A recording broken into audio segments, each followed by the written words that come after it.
The Kid, Northwind we gotta Travel go Mark now. sat at That's the not edge of safe. Highway Who are you? I'm 85 like scared. a promise No someone time. had forgotten to keep. Its neon sign flickered against the December sky, casting red and blue shadows across the frozen parking lot.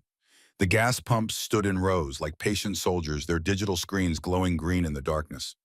Beyond the building, the North Dakota prairie stretched into nothing, a flat, white emptiness that swallowed sound and hope in equal measure. Rena Caldwell pulled her Harley into the lot at 11 minutes past 10 on a Thursday night. The temperature had dropped to 15 below zero, and the wind cut through her leather jacket like it had a personal grievance. She had been riding for 6 hours, pushing north from Bismarck toward a rally in Minot, and her fingers had gone numb inside her gloves 2 exits back. The coffee she needed was secondary to the feeling she needed to return to her hands. She killed the engine and sat for a moment listening to the tick of cooling metal. At 52 years old, Rena had learned to trust the quiet spaces between moments. 15 years as an EMT in Minneapolis had taught her that emergencies rarely announce themselves with fanfare. They crept up in the silence in the half-second before a monitor flatlined in the pause between a patient's last exhale and the chaos that followed. The Hells Angels patch on her back had earned her a different kind of education. She had joined the club at 43, 3 years after her husband died of pancreatic cancer, and 2 years after she realized that saving strangers in the back of an ambulance was no longer enough to fill the hollow space he left behind. The club gave her a family that asked no questions about her grief. They gave her a road that went somewhere even when she had nowhere particular to go. Tonight, the road had brought her here, to this truck stop, to this moment. She swung her leg over the seat and walked toward the building, her boots crunching on packed snow. The bell above the door chimed 3 bright notes as she entered, and the warmth hit her face like a gentle slap. The air smelled like burnt coffee, fried food, and the particular staleness that accumulated in places where travelers passed through but never stayed. A young man behind the counter looked up from his phone. His name tag read Colby, and his eyes moved from her face to her patch and back again with the kind of nervous calculation she had grown used to. People saw the leather first. They saw the skull and wings second. They rarely bothered to see the woman underneath. Rena ignored his stare and headed for the coffee station. She poured herself a large black and wrapped her frozen fingers around the cup, letting the heat seep into her bones. Through the window, she could see her bike sitting alone under the lights, chrome gleaming like a loyal dog waiting for its owner. She was about to pay when she heard it. A sound that did not belong to the wind or the highway or the hum of refrigerator units. A faint tapping, rhythmic and weak, like someone knocking on plastic with the last of their strength. Tap, tap, pause, tap. Rena set down her coffee and turned toward the sound. It seemed to come from outside, from somewhere behind the building. She looked at the cashier, but Colby was staring at his phone again, either oblivious or determined to remain so. She pushed through the side door and stepped into the alley. The wind hit her immediately, driving ice crystals into her eyes. She squinted against it and followed the sound around the corner of the building, past a row of dumpsters that reeked of old grease and rotting produce. The tapping stopped. Rena slowed her steps and let her eyes adjust to the darkness. The security light above the back door cast a weak yellow glow that barely reached the pavement. Beyond its edge, the shadows pulled thick and impenetrable. She almost turned back, almost told herself it was nothing, just a loose piece of metal flapping in the wind, just her EMT instincts, seeing emergencies where none existed. Then she saw the shoe, a small sneaker barely visible against the gray concrete sticking out from behind the largest dumpster. The sole was split open and there was no lace in the eyelets. It was attached to a leg that was far too thin and far too still. Rena moved without thinking. 15 years of training took over, pushing aside the cold and the shock in the growing dread in her stomach. She rounded the dumpster and found what the shadows had been hiding. A child, a boy maybe 7 or 8 years old. He was wedged into the narrow space between the dumpster and the wall, his body curled into a fetal position beneath a piece of cardboard that had done nothing to protect him from the cold. His lips were the color of a fresh bruise, purple-blue and cracked. His skin had taken on a waxy pallor that Rena recognized instantly, the look of a body that was beginning to shut down its extremities to protect its core. His eyes were closed. Snow had collected in the folds of his thin hoodie and melted into dark stains across his chest. His sweatpants were soaked from the knees down, and his fingers, when Rena gently uncurled them, were pale at the tips and darkening toward the knuckles in a pattern that spoke of frostbite already setting in. She pressed 2 fingers to his neck and found a pulse. Slow, thready, slipping away like water through a cracked pipe. The boy's eyes flickered open, dark brown, unfocused, struggling to make sense of the face hovering above him. His mouth moved, but the cold had stolen his voice. Only a whisper escaped, thin and broken. Rena leaned closer. Her breath formed a cloud between them. The boy tried again. This time the words came through. Please do not send me back. He will smile, and they will believe him. The sentence hit Rena like a fist to the sternum. She had heard a lot of things in the back of ambulances. Confessions from the dying, prayers from the desperate, lies from the guilty. But she had never heard a child speak about going back the way this boy spoke about it, like returning was worse than freezing to death behind a dumpster in the middle of a North Dakota winter. She did not ask who he was. She did not ask where he had come from. Those questions could wait. Right now, the only thing that mattered was heat. Rena stripped off her riding jacket and wrapped it around the boy's shoulders, blocking the wind with her own body. She slid one arm under his back and the other under his knees, lifting him in a single motion.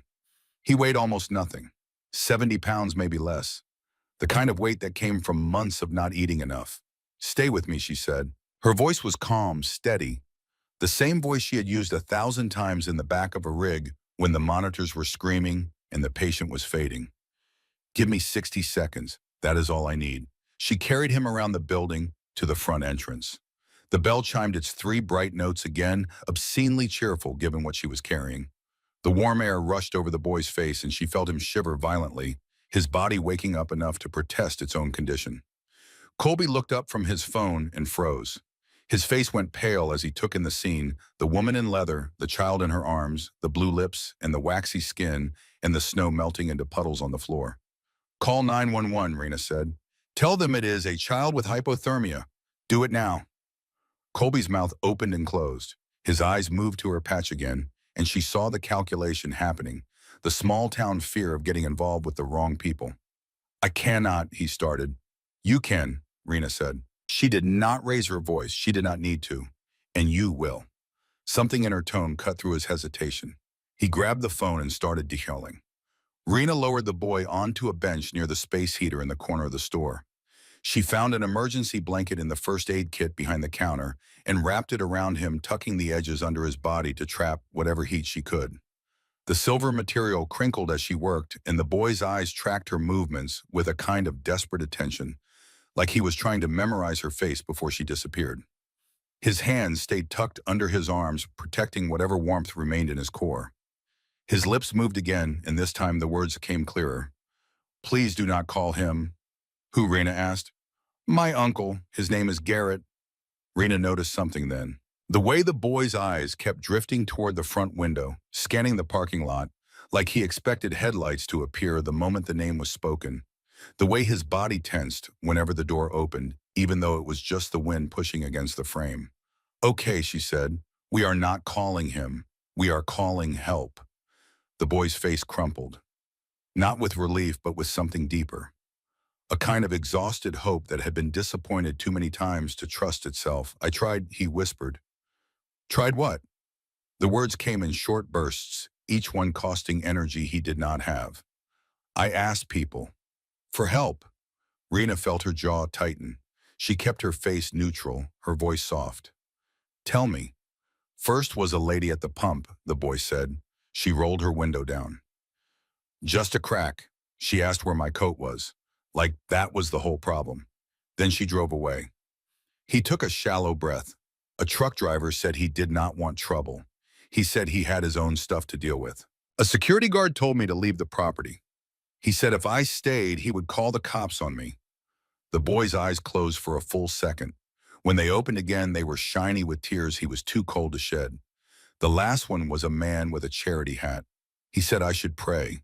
He said the county has rules and I need to go through the right steps. Then he bought coffee and looked at me like I was trying to steal it. Rena did not respond. Anything she said would be too small or too angry. Instead, she watched the boy's fingers twitch towards something hanging from a frayed cord around his neck. A small brass compass. The glass was scratched and clouded. The needle inside was stuck, pointing somewhere between north and east, unable to find its direction. On the back, two initials were carved crudely into the metal, J plus L. The boy touched it twice like he was checking to make sure a piece of his old life still existed. "What is that?" Rena asked softly. "My mom gave it to me." The boy's voice cracked on the word mom. "She said if I ever got lost, I should go toward the lights." Rena filed that away. The way he touched it was not like a toy. It was like proof. Proof that someone had loved him once, even if that someone was gone now. The EMTs arrived in 7 minutes. Rena had counted every second, watching the boy's color and his breathing, and the way his shivers came in waves that grew weaker each time. When the ambulance pulled into the lot, she felt something release in her chest. Not relief, not yet, but the first loosening of a knot that had been tightening since she heard that tapping in the alley. The lead paramedic was a woman with gray hair tucked under a dark cap. Her name tag read Horvath, and her movements had the crisp efficiency of someone who had been doing this job for decades. She pressed a thermometer under the boy's tongue and waited for the reading. 90.9, she said. Her voice was flat, professional, but her eyes betrayed the concern underneath. "We are on the edge. If he drops below 90, his heart can decide it is done. We need to start active warming now." There was the countdown, not dramatic, medical, real. The boy's eyes found Rena's face as the paramedics lifted him onto the stretcher. Panic flared in them, bright and desperate. Rena put her hand on the stretcher rail. "I am right here," she said. "You keep breathing. I keep my position." "Deal." The boy's eyelids fluttered. A tiny nod. The ambulance doors closed with a solid thunk. Rena turned back to the store where Colby stood in the doorway, pale and shaking. "Did you see him earlier?" she asked. The cashier's throat bobbed. "He was by the pumps." His voice came out thin. "But I thought he was with someone." Rena did not argue. She did not shame him, but she did not forget either, because that cashier would become one of the guilty witnesses later. The kind who did not mean to fail a child, but did anyway. She walked back to her bike, pulled on her backup jacket from the saddlebag, and followed the ambulance through the blowing snow toward Grand Forks. St. Bridget Medical Center rose from the flat prairie like a fortress against the winter night. Its windows glowed with fluorescent light, and steam rose from vents along the roof, creating a haze that softened the building's hard edges. Rena parked her bike in the emergency lot and walked through the automatic doors into a world of beeping monitors, antiseptic smells, and the particular tension that filled hospitals at midnight. The boy had been taken to a trauma bay in the back. Rena found a chair in the hallway and waited, watching nurses and doctors move past in a choreography she remembered from her own years in emergency medicine. The rhythm of a hospital was the same everywhere, the urgency hidden beneath calm professionalism, the small kindnesses exchanged between strangers and scrubs. After 20 minutes, a doctor emerged from the trauma bay. She was tall, with sharp features and dark hair pulled back in a practical bun. Her name tag read Dr. Nora Whitfield. "Are you the one who found him?" she asked. Rena nodded.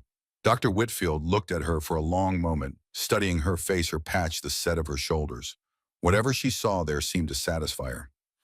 "You got him here with minutes to spare," the doctor said. "Another 10 or 15, and we would be discussing organ damage. Or worse." Rena felt the weight of those words settle into her bones. "How is he now?" "Warming. Stable. But that is not the whole picture." Dr. Whitfield lowered her voice. "His body tells a story.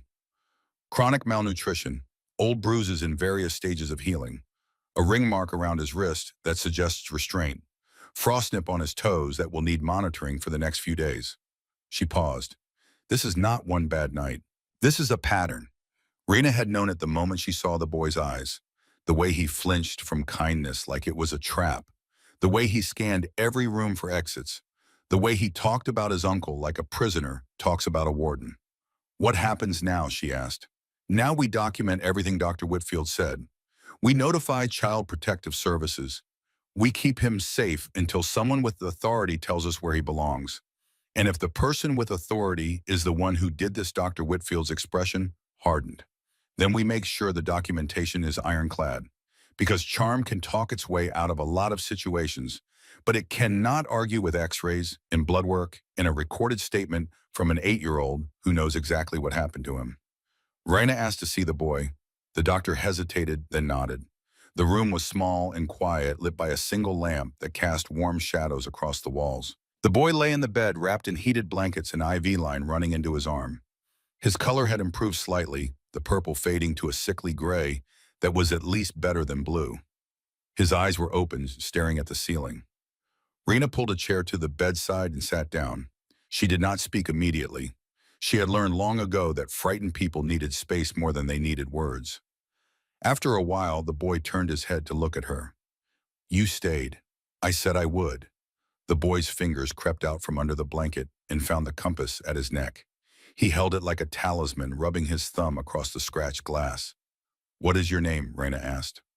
"Sawyer. Sawyer Wren. I am Rena. People call me Hawk, because of the bird, because I see things other people miss." Sawyer considered this. Then he asked, "Are you going to make me go back?" "No," Rena said. "I am going to find out what happened to you, and then I am going to make sure it never happens again." Something shifted in the boy's face, a crack in the wall he had built around himself. He looked at her the way drowning people look at lifeguards, with desperate hope and with the terror that the hope itself might be a trick. "He locks the food," Sawyer whispered. "Tell me." The words came slowly, painfully, like he was pulling splinters from his own skin. "The pantry has a padlock, a real one with a combination. The refrigerator has a chain around the handles. If I take anything he says, I am stealing. He writes it down in a book. How much I owe him." Raina kept her face neutral, but inside something cold and hard was forming. The shape of it was familiar. She had felt it before on calls where the situation was bad enough that she had to choose between professionalism and the urge to hurt someone. "Where do you sleep?" she asked. "In the garage. There is a little laundry room. It has a cot and a bucket. The door locks from the outside. In school, he took me out." Sawyer's voice dropped to a whisper.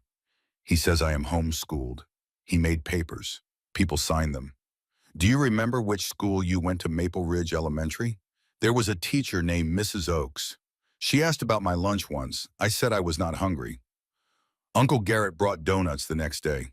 Everyone laughed. Then she stopped asking. Rena saw it clearly.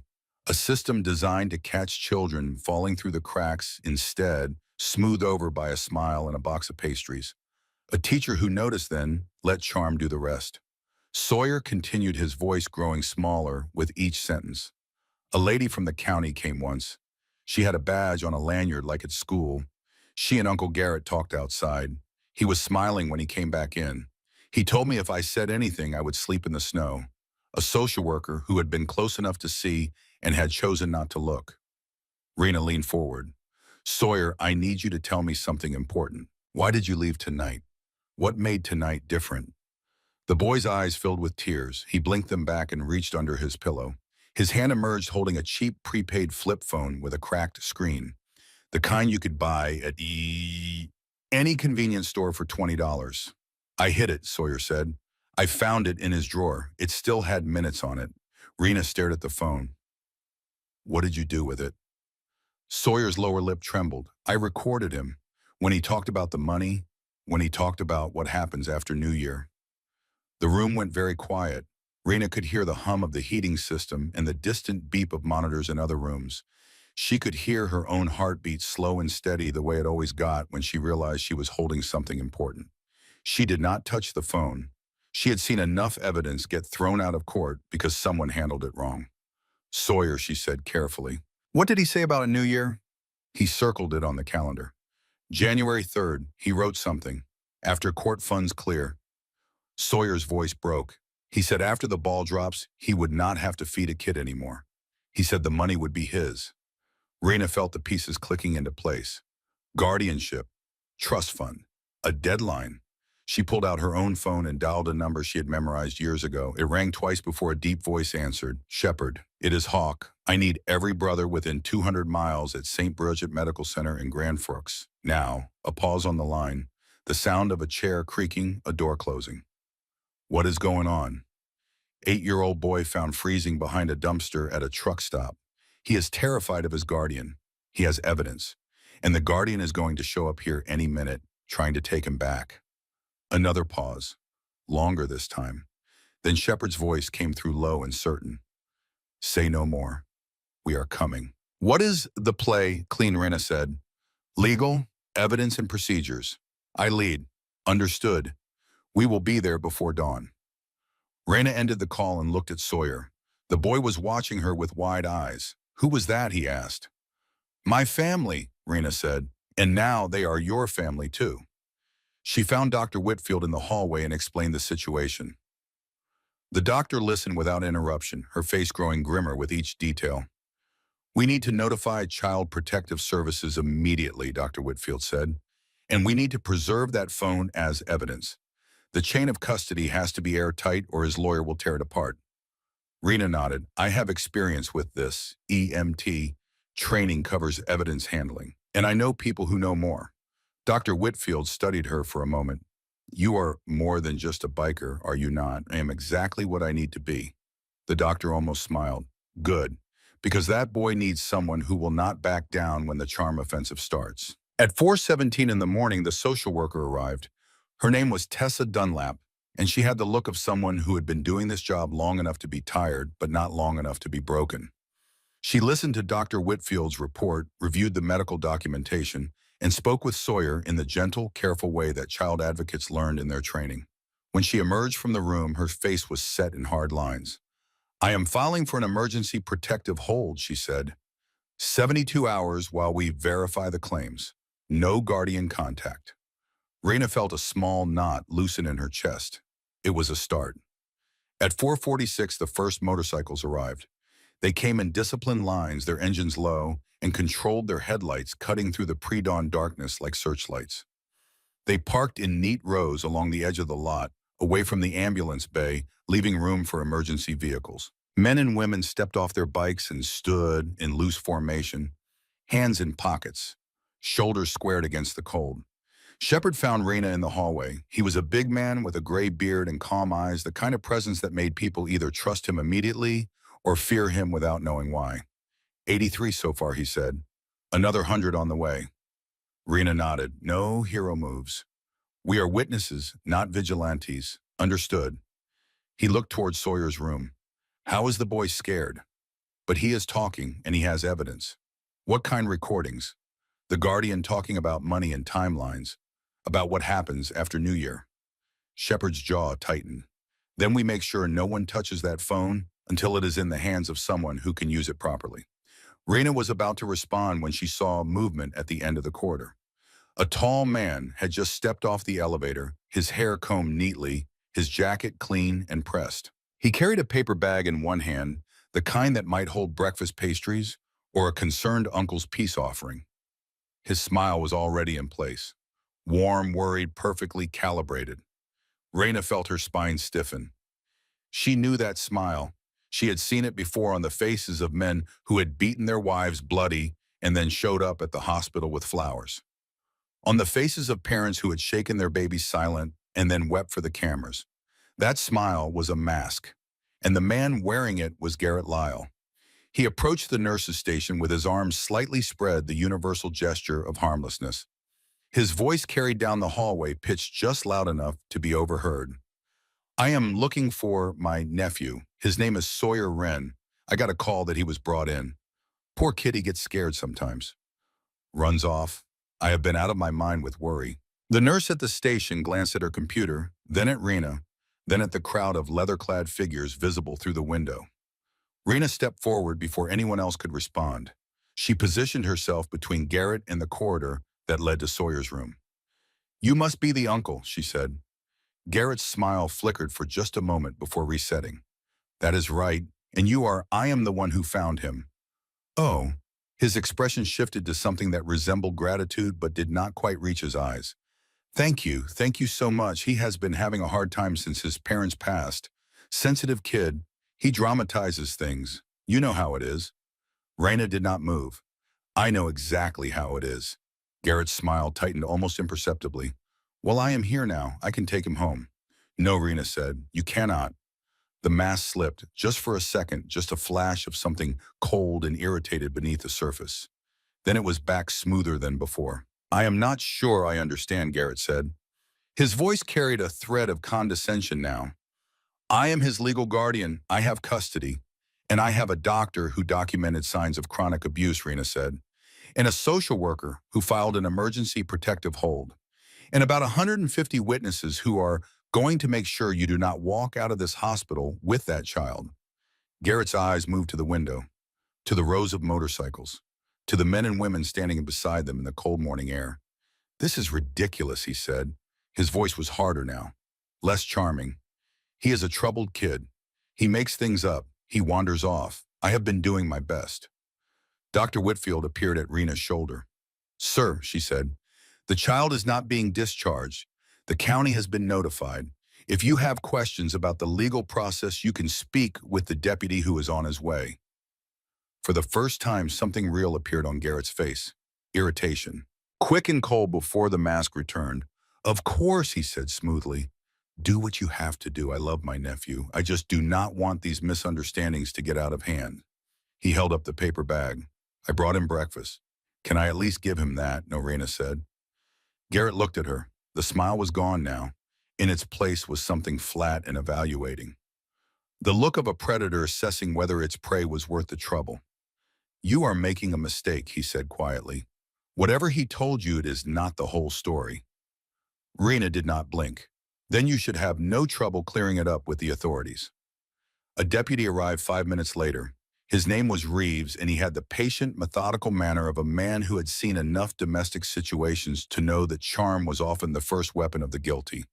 He spoke with Garrett in the hallway while Rena watched from a distance. She could not hear the words, but she could read the body language. Garrett's hands spreading in gestures of innocence, his head shaking in disbelief, his shoulders rising in what was meant to look like wounded confusion. Reeves remained impassive throughout. When the conversation was over, he walked Garrett to the elevator and stood there until the doors closed. Then he walked back to Rena. Social worker is drawing up the paperwork, he said. Emergency custody with the county. No contact order for Thured, the guardian. We will need the boy's statement for the record, and we will need whatever evidence he has. He has a phone, Rena said. Recordings of the guardian talking about money and timelines. Reeves nodded. We will need to preserve that properly, I know. Rena pulled out her own phone. I have a friend who used to be a detective. He is outside right now. He knows evidence handling better than anyone. The deputy studied her for a moment. You are pretty organized for a biker who just happened to find a kid behind a dumpster. Rena met his gaze. I spent 15 years as an EMT. I learned that being organized is the difference between saving someone and losing them. Reeves almost smiled. Fair enough. Let us get your detective friend in here. Ledger arrived 10 minutes later. He was a lean man in his 60s with a neat gray mustache and eyes that noticed everything.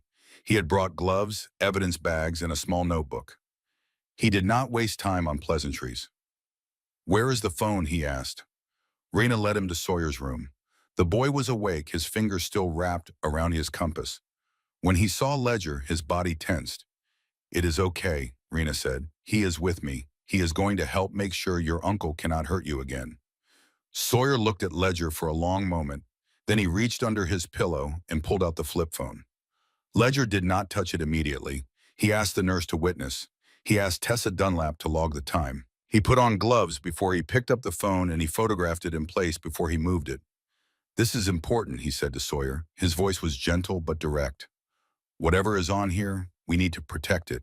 That means I am going to put it in a bag and seal it, and no one will touch it again until a judge says so. Do you understand?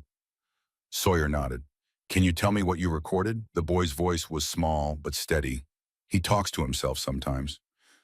When he is in his office, he does not know the walls are thin. I would hold the phone against the door and press the button.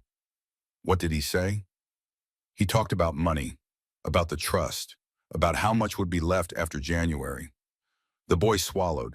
He said after the court thing he would not have to pretend anymore. Ledger sealed the phone in an evidence bag and labeled it with the date, time, and location. He handed it to Deputy Reeves. Chain of custody starts now, he said. This does not leave your sight until it is logged into evidence. Reeves took the bag. Understood. By 6 in the morning, the sun was beginning to lighten the horizon, turning the snow from gray to gold. The parking lot was full now. 180 motorcycles sat in neat rows, their chrome catching the first rays of dawn. The men and women who rode them stood in small groups talking quietly, drinking coffee from paper cups, their breath forming clouds in the cold air. Shepard found Rena by the window. "The boy is safe for now," he said. "What is next?" Rena watched the sunrise paint the prairie in shades of pink and orange. "Next," she said, "we make sure safe is not just for now. We build a case that no lawyer can talk his way out of. We find out if this is the first time he has done this or if there are other children. And if there are, then we make sure they get justice too." Shepard nodded. He did not ask if she was sure. He did not question her plan. He simply said, "Tell us what you need." Rena turned from the window and looked down the hallway toward Sawyer's room. The boy was sleeping now, his hand still wrapped around the compass at his neck. His body was finally warm. His heart was still beating. But the fight was just beginning. "I need you to keep the brothers here," Rena said. "Rotating shifts, 2 at a time near the entrances, no blocking doors, no arguments, just presence." "Witnesses," Shepard said. "Exactly. And I need Ledger to start digging into the Guardian's background. Bank records, property, previous foster placements. If he has done this before, there will be a trail." "What about you?" Rena looked at Sawyer through the window. "I am going to stay with him. He trusted me first. I am not going to let him down." Shepard put a hand on her shoulder, heavy and warm. "You already saved him," once he said. Rena shook her head. "I stopped him from freezing." "That is not the same as saving him. Saving him means making sure he never has to be afraid again." She walked back to Sawyer's room and settled into the chair beside his bed. The compass lay on his chest, rising and falling with his breath. The needle was still stuck, pointing somewhere that was not quite north. But the boy was breathing. And Rena was here. And 180 people were standing guard outside, in the morning light that felt like the beginning of something that might actually work. Sawyer stirred and opened his eyes. He looked at Rena for a long moment. "You are still here," he said. "I told you," Rena said. "I keep my position." The boy's hand crept out from under the blanket and found hers. His fingers were still cold, but they were stronger than they had been in the alley. "He will come back," Sawyer whispered. "He always finds a way." Rena squeezed his hand gently. "Then we will be ready," she said. "And this time, we will have more than hope." She looked out the window at the rows of motorcycles gleaming in the dawn. "This time," she said, "we will have proof." The search warrant came through at 7:23 in the morning.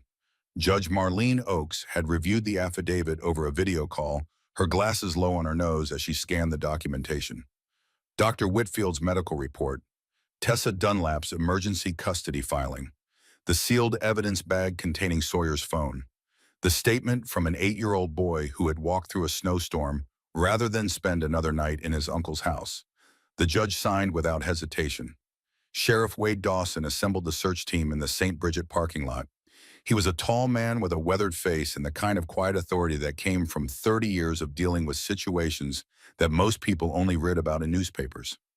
He had seen the motorcycles when he arrived and had asked no questions about them. In his experience, witnesses were witnesses regardless of what they wore on their backs. The team included Deputy Reeves, a county investigator named Tessa Brandt from Family Services, and Ledger, who had been brought in as a civilian consultant based on his background in evidence handling. Rena had asked to accompany them as the reporting party, the person Sawyer had trusted first. Sheriff Dawson had considered this for a long moment before nodding. "You found him," he said. "You might see things we miss." They drove out of Grand Forks as the sun climbed higher over the prairie. The snow had stopped falling sometime during the night, leaving behind a landscape of white that stretched to the horizon in every direction. Farmhouses appeared and disappeared in the distance, their windows dark, their chimneys trailing thin streams of smoke into the cold air. Rena rode in the back seat of the sheriff's cruiser, watching the mile markers pass. She thought about Sawyer in his hospital bed, his fingers wrapped around that broken compass, like it was the only solid thing left in his world. She thought about the calendar he had described, the date circled 3 times the note scrawled in the margin. After court funds clear. She thought about what kind of man circles a date and counts down to the moment when a child stops being useful. They reached 611 County Road 12 at 8 minutes past 8. The house sat at the end of a long driveway lined with snowdrifts that had been plowed into neat walls on either side. It was a ranch-style home with beige siding and a detached 2-car garage. The lawn was buried under 6 inches of snow, but the walkway had been cleared recently, the concrete still wet from salt. From the outside, it looked ordinary. The kind of house where families gathered for holidays. The kind of house where children grew up safe and loved. Rena knew better than to trust appearances. Sheriff Dawson parked at the end of the driveway and stepped out of the cruiser. The other vehicles pulled up behind him, forming a loose semicircle that blocked the exit. Deputy Reeves adjusted his body camera and checked that it was recording. Tessa Brandt pulled on a pair of latex gloves and tucked a notebook under her arm. Ledger walked beside Rena as they approached the front door. His eyes were already moving, cataloging details. The security camera mounted above the garage, the curtains drawn tight across the front windows. The welcome mat that read, "Bless this home" in cheerful script. "Notice the camera," he said quietly. "Might have footage we can use." Rena nodded, "if he has not already erased it." Sheriff Dawson knocked on the door. The sound echoed through the cold morning air, flat and final. For a long moment, nothing happened. Then a lock clicked and the door swung open. Garrett Lyle stood in the doorway wearing flannel pajama pants and a thermal undershirt. His hair was slightly mussed, his feet bare on the hardwood floor. A spatula hung from his right hand, and the smell of butter and eggs drifted from somewhere behind him. A small radio played country music softly from the kitchen, something about lost love and dusty roads. He looked freshly groomed despite the early hour, like he had been waiting to be seen. "Morning," he said. His voice carried a note of pleasant confusion. "What is all this?" Sheriff Dawson held up the warrant. "Garrett Lyle, we are executing a search warrant on this property. We are also serving an emergency custody order regarding Sawyer Wren. You are not to contact the child." Garrett's eyebrows rose. His expression shifted through several emotions in rapid succession: surprise, concern, wounded innocence, before settling on cooperative confusion. "Search warrant," he shook his head slowly. "This is a misunderstanding. That boy panics sometimes. He runs off. I have been trying my best since his parents died, but he is troubled. He makes things sound worse than they are." "Step aside, please," Deputy Reeves said. Garrett held up his hands in a gesture of surrender that was just theatrical enough to feel rehearsed. Of course. Whatever you need. I have nothing to hide." They moved through the house in a systematic pattern, photographing each room before touching anything. Rena stayed close to Ledger, watching his eyes move across surfaces and into corners. The living room was neat and orderly, decorated with generic landscape prints and a leather couch that still smelled new. The kitchen was warm and inviting, the breakfast Garrett had been cooking still sizzling on the stove. Everything looked normal. Everything looked safe. But Rena had spent 15 years responding to emergencies, and she had learned that the worst situations often hid behind the most ordinary facades. The husband who beat his wife kept a pristine lawn. The mother who starved her children had fresh flowers on the table. The monsters rarely looked like monsters from the outside. They found the first piece of evidence in the pantry. The door was solid wood with a deadbolt lock, the kind you would find on an exterior door, not a food cabinet. The lock required a key, and the key was not in the door. Sheriff Dawson turned to Garrett. "Where is the key?" Garrett's smile flickered. "On my keychain. The boy sneaks food. So, kid's right, you have to set boundaries." Deputy Reeves did not respond. He photographed the lock from multiple angles while Tessa Brandt took notes. They found the second piece of evidence in the kitchen. The refrigerator handles had been looped together with a bicycle chain and secured with a combination padlock.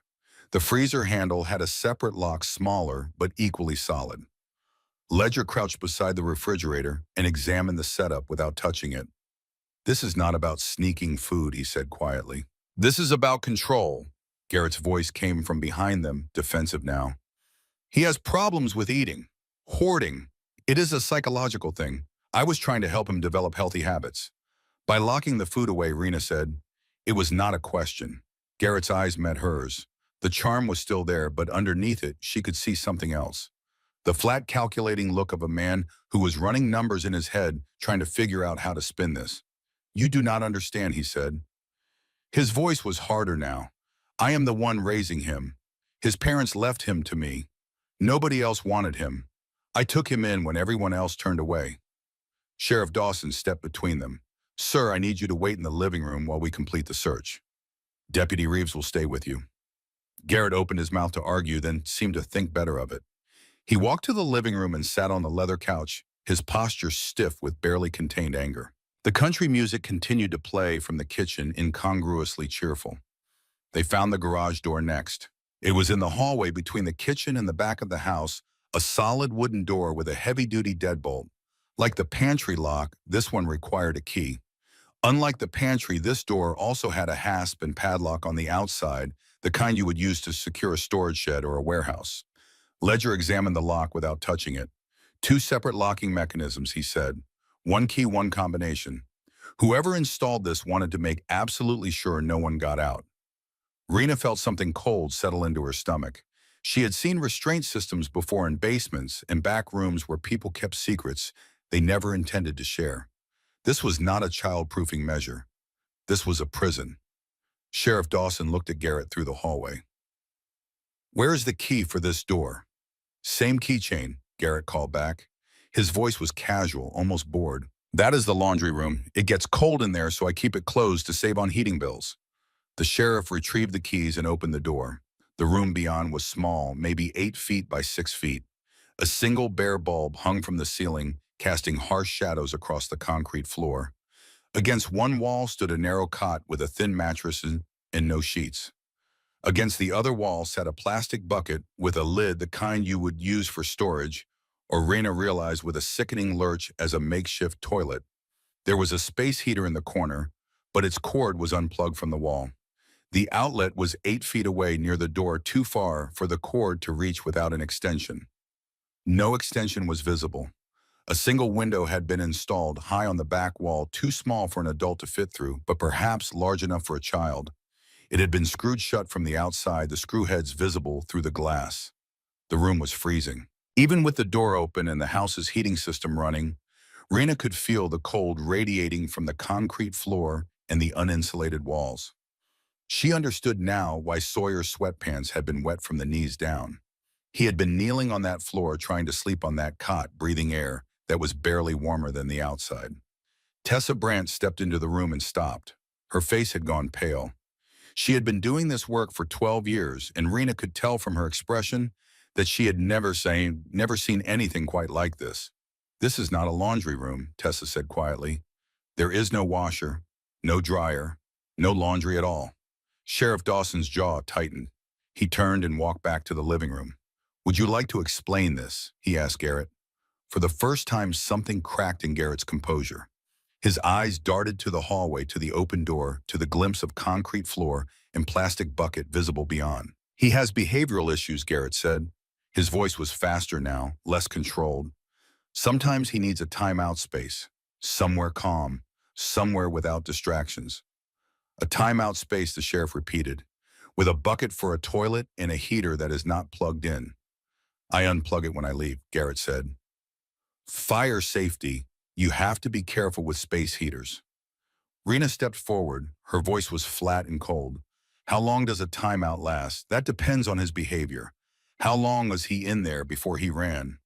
Garrett's mouth opened, then closed. He looked at the sheriff, at the deputy, at Rena.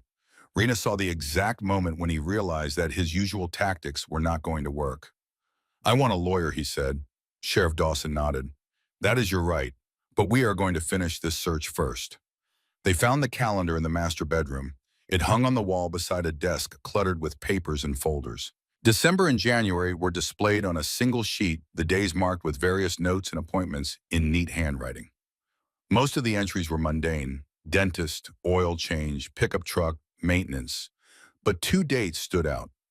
December 31st was circled in red ink with a note that read, "Storm window." Check locks. January 3rd was circled 3 times, the ink pressed so hard it had nearly torn through the paper. The note beside it read, "After court funds clear." Ledger photographed the calendar from multiple angles. Other notes in January. There was one on the 5th, Deputy Reeves said.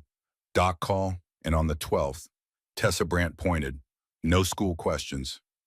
Rena stared at the calendar and felt the cold in her stomach spread outward into her chest.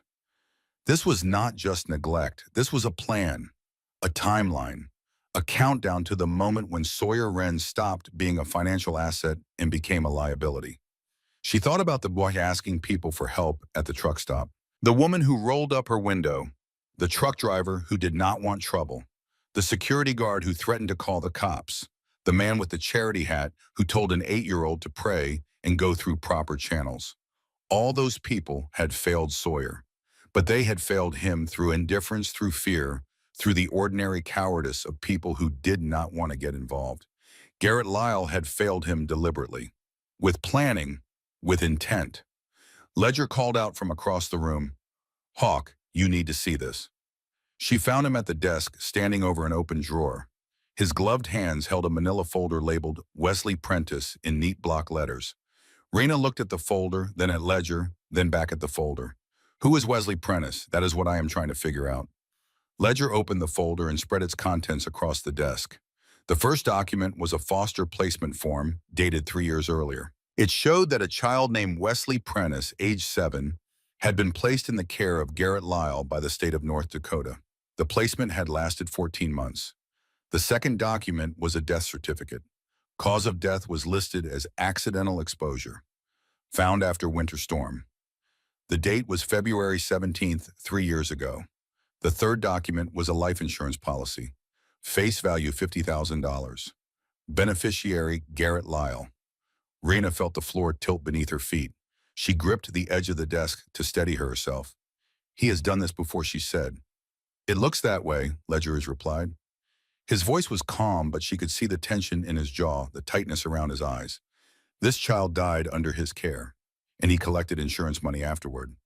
Sheriff Dawson appeared in the doorway. He had heard their conversation. His face had gone hard in a way that Rena recognized from her years working with law enforcement. The look of a man who had just realized that his case was bigger than he thought. "We need to pull the file on Wesley Prentice," the sheriff said. "Death investigation, foster placement, records, everything." Ledger nodded. "And we need to find out if there are any other children who passed through this house." The sheriff looked at the calendar on the wall, at the circled dates, at the notes that read like a killer's to-do list. Then he looked at Rena. "You said the boy had recordings," he said, "on the phone. Sealed in evidence." Rena took a breath. "He said his uncle talked about money, about what happens after January 3rd, about not having to feed a kid anymore."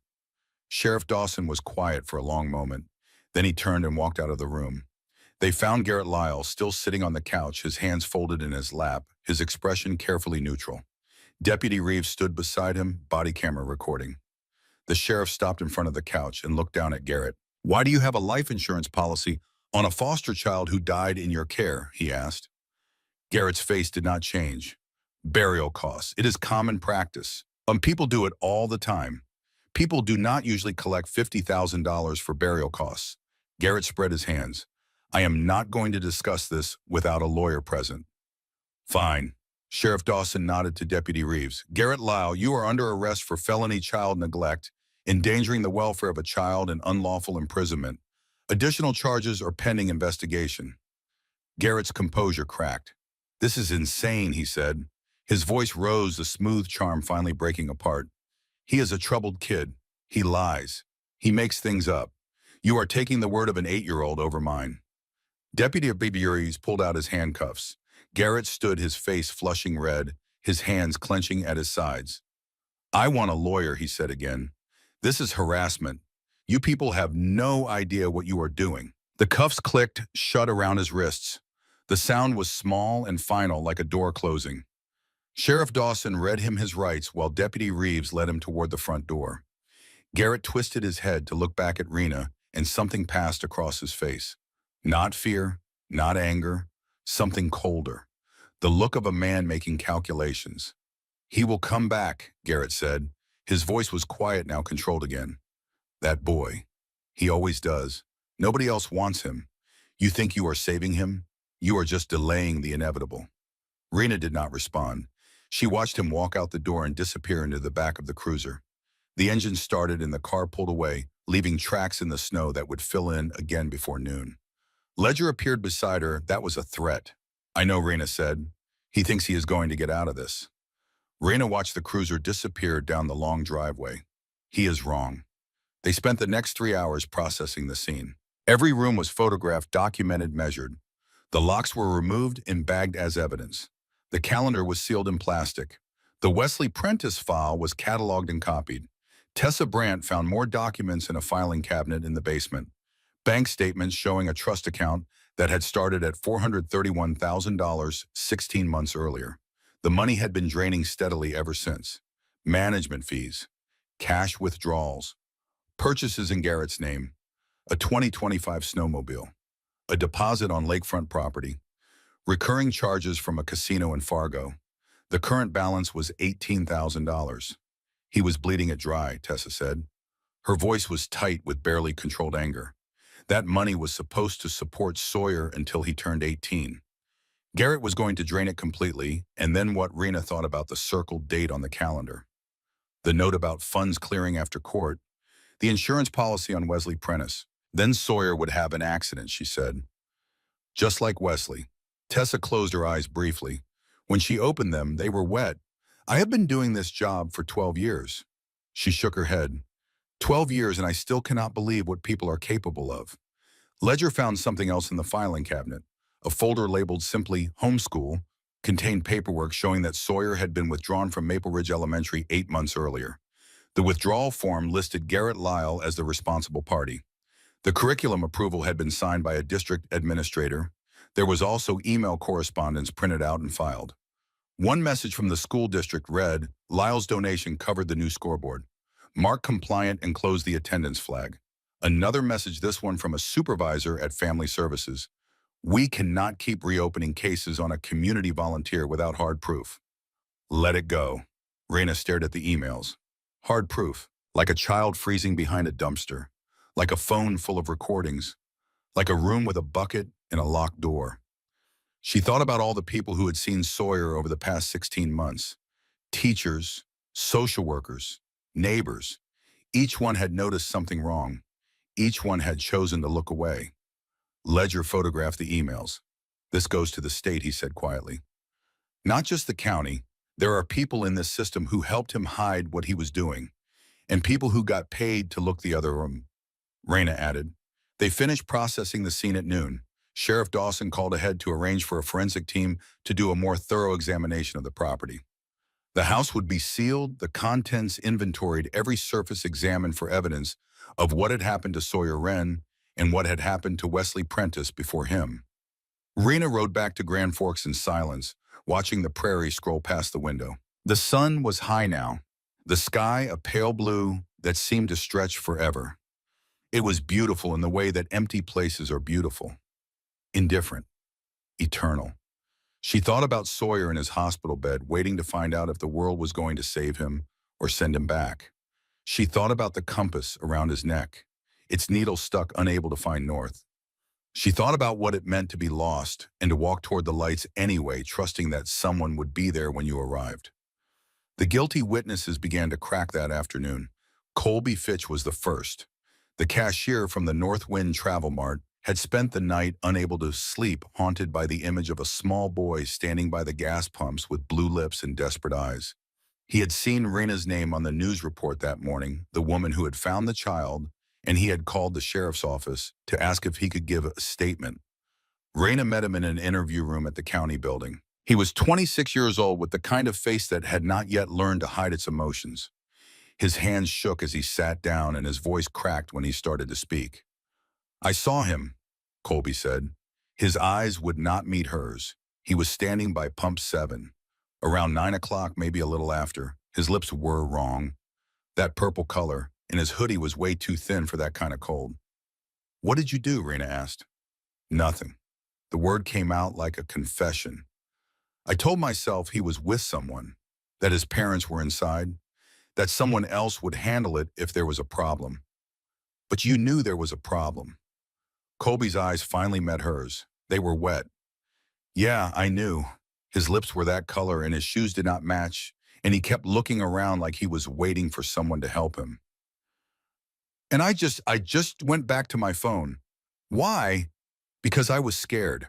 Colby's voice broke. I was scared that if I called it wrong, I would get in trouble.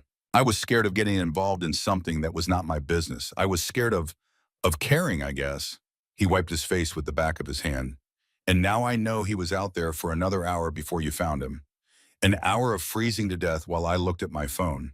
Rena let the silence stretch. She had heard confessions before in ambulances and hospital rooms from people who needed to speak their guilt out loud before they could begin to heal. "You are talking now," she said finally. "That counts for something." "Does it?" Colby asked. "Does it count for anything?" Rena thought about it. Then she said, "Ask me again after you testify. Ask me again after you tell a courtroom exactly what you just told me. That is when it will count." Darlene Stroud came next.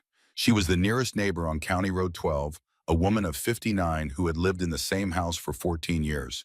She had seen things, she had heard things, and she had done nothing. Rena met her in the same interview room, and Darlene's hands shook just like Colby's had. "I heard crying once," Darlene said. Her voice was thin, muffled through the snow, coming from somewhere near the garage. "I told myself it was the wind, but I knew it was not the wind." "When was this?" "Maybe 6 months ago, around August before the cold came. I saw the boy hauling heavy bags to the garage in thin gloves. I noticed he wore the same clothes week after week. I saw the way he flinched whenever Garrett's truck door slammed." "Did you report it?" Darlene nodded, her eyes filling with tears. "Once, 3 months ago, I called the county hotline. They sent someone out. Garrett smiled at them, showed them around, made everything seem normal.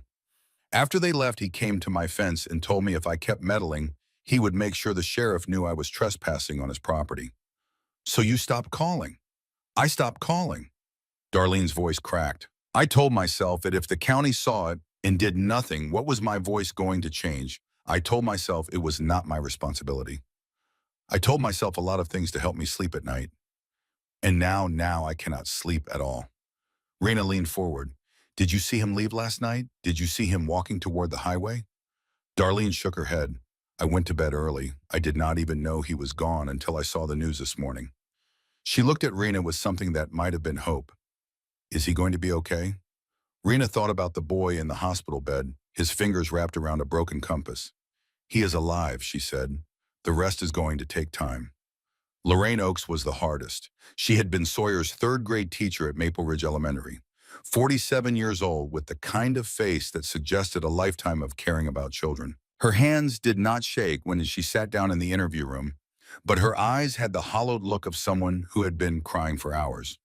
"I noticed everything," Lorraine said. Her voice was steady, but Raina could hear the effort it took to keep it that way. The empty lunchbox. The bruise at his wrist that he said came from falling. The way he stared at other kids' snacks like he was memorizing what food looked like. "What did you do?" "I filed a report." Lorraine's jaw tightened. "I went through proper channels. I documented everything I saw and submitted it to the administration. I followed every protocol we are trained to follow. And the principal called me into his office. He said Garrett Lyle was a volunteer and a donor. He said the district had a good relationship with him. He said I should not turn this into a circus."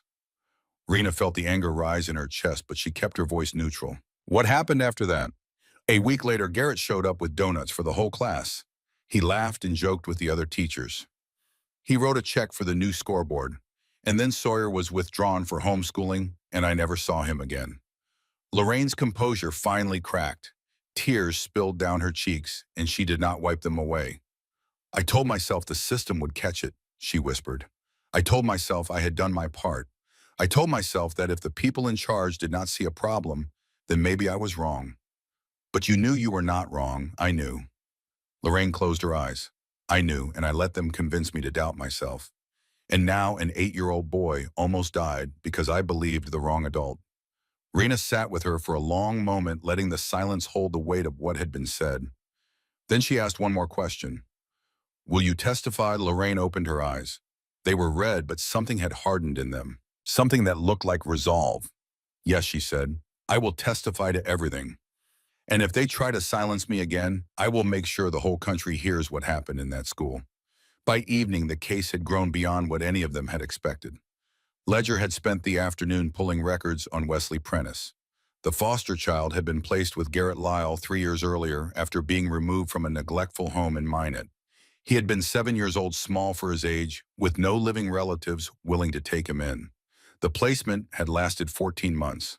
In that time, there were no reports of abuse, no visits from social workers, no flags raised by teachers or doctors or neighbors. Then came February 17th.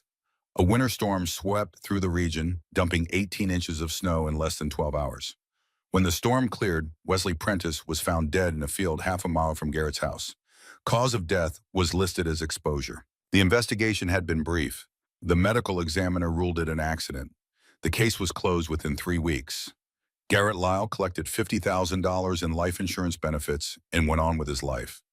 3 months later, Sawyer Wren's parents were killed in a highway pileup near Devil's Lake. Sawyer became a ward of the state, and Garrett Lyle Community Volunteer Generous Donor Pillar of the community stepped forward to take him in. The pattern was so clear that Rena could not understand how anyone had missed it. Or maybe she could understand. Maybe that was the worst part. Ledger spread the documents across the table in the hospital conference room. Sheriff Dawson sat at one end, his face grim. Tessa Dunlap sat at the other, her eyes moving across the pages with the kind of focus that suggested she was already building a case in her head. He knew what he was doing. Ledger said every step was calculated. He chose children with no family connections. He isolated them from the community. He made himself look like a hero while he drained their resources and waited for the right moment. The right moment being a winter storm, Sheriff Dawson said, or a medical emergency, Ledger replied, or a fall, or anything else that could be explained away as an accident. Rena thought about the calendar on Garrett's wall, storm window, check locks. She thought about the date circled 3 times. After court funds clear, he was planning to do it again, she said. January 3rd. That was when Sawyer was supposed to die.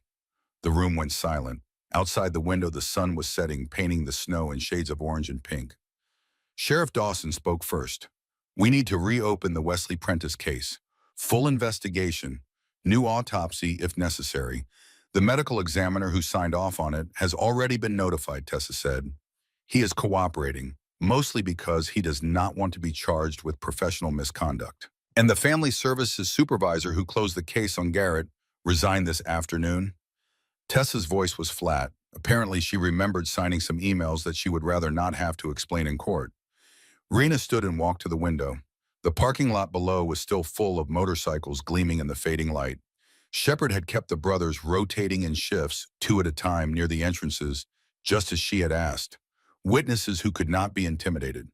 Presence that could not be ignored. What happens now, she asked. Now we build the case, Sheriff Dawson said. We have the physical evidence from the house.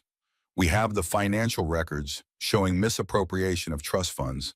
We have the emails proving collusion between Garrett and local officials. We have the Wesley Prentice file suggesting a pattern of behavior. And we have the recordings, Ledger added, whatever is on that phone.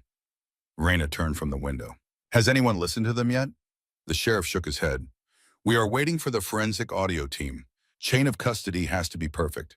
But the boy described what is on there. His uncle talking about money, about timelines, about what happens after the ball drops. Rena nodded. She thought about Sawyer in his room down the hall. Probably awake, probably waiting to find out if the adults in his life were finally going to do the right thing. I want to be there when you play them, she said. I want to hear what he heard. Sheriff Dawson studied her for a moment. Then he nodded. You have earned that. She went to Sawyer's room. The boy was awake, sitting up in bed with the compass in his hands. The needle was still stuck, pointing somewhere that was not quite north. His color had improved, the waxy pallor replaced by something closer to normal. But his eyes still carried the watchfulness of a child who had learned not to trust good news. Rena pulled the chair closer to the bed and sat down. She did not speak immediately. She had learned that Sawyer needed space, needed silence, needed the freedom to choose when and how he would open up. After a while, he looked at her. Did you go to his house? Yes. What did you find? Rena thought about what to say. The truth seemed too harsh for an 8-year-old, but lies would only add to the betrayals he had already suffered. We found evidence, she said finally, enough to make sure he cannot hurt you again. Sawyer's fingers tightened on the compass. What kind of evidence? The locks. The room where he kept you. The calendar with the dates circled. Rena paused. And some papers about another boy, a boy named Wesley. Sawyer went very still. His eyes dropped to the compass in his hands. He talked about Wesley. Sometimes, he said quietly. When he was mad, he said Wesley was a problem and problems get solved. Rena felt her heart constrict. Did he say anything else about Wesley? He said Wesley made a bad choice in a storm. He said sometimes kids do not understand how dangerous the cold is. Sawyer looked up at her, and his eyes were old in a way that no child's eyes should be. I think he was telling me what would happen to me. Rena reached out and put her hand over his. It was still thin, still fragile, but it was warm now. Alive. That is not going to happen, she said. Wesley did not have anyone to help him. You do. Sawyer was quiet for a moment. Then he asked, is he in jail? Yes. Is he going to stay there? Rena thought about the evidence they had gathered, the documents and photos and witness statements, the recordings on the phone that would soon be played for a judge.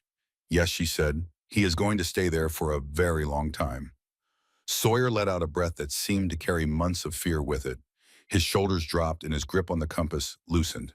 He looked at Rena with something that might have been the beginning of trust.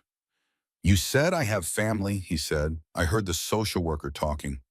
She said something about an aunt. We are looking into it, Rena said carefully.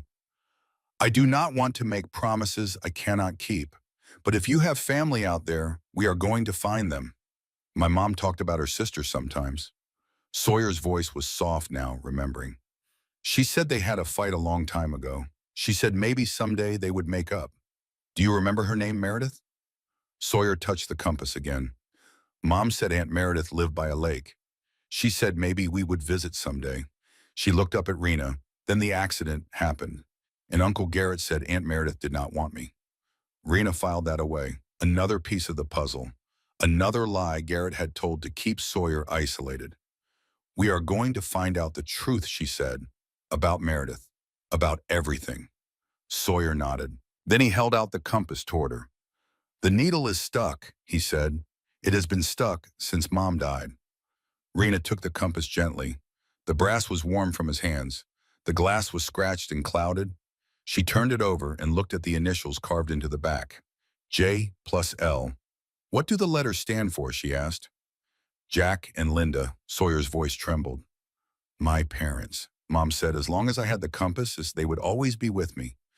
Rena looked at the boy, at the hope and fear warring in his eyes, at the trust he was trying so hard to give her. I know someone who fixes things like this, she said. Would you let me see if I can get the needle working again? Sawyer hesitated. Then he nodded. Rena slipped the compass into her pocket. It was small and light, but it carried a weight that had nothing to do with brass and glass. I will bring it back, she said. I promise. Sawyer looked at her for a long moment. Then he said something that made Rena's throat tighten. Is he coming back? His voice was small. He always finds a way. Rena thought about the evidence, the witnesses, the 180 people standing guard in the parking lot. No, she said. Not this time. How do you know? Because this time, Rena said, we have more than hope. We have proof, and we have people who are not going to look away. Sawyer's eyes stayed on her face, searching for the lie, finding none. His hand crept out from under the blanket and found hers, and his fingers were warm now, and his grip was strong. Okay, he said, I believe you. Rena squeezed his hand gently. That was enough for now. That was everything. Outside the window, the last of the light faded from the sky.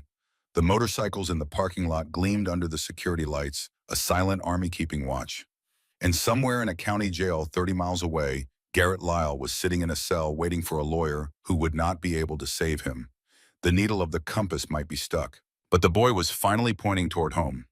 The trial began on a Tuesday morning in late January, 3 weeks after Sawyer Wren walked through a snowstorm and found a woman who refused to look away. The courthouse in Grand Forks was a sturdy brick building with tall windows that let in the pale winter light.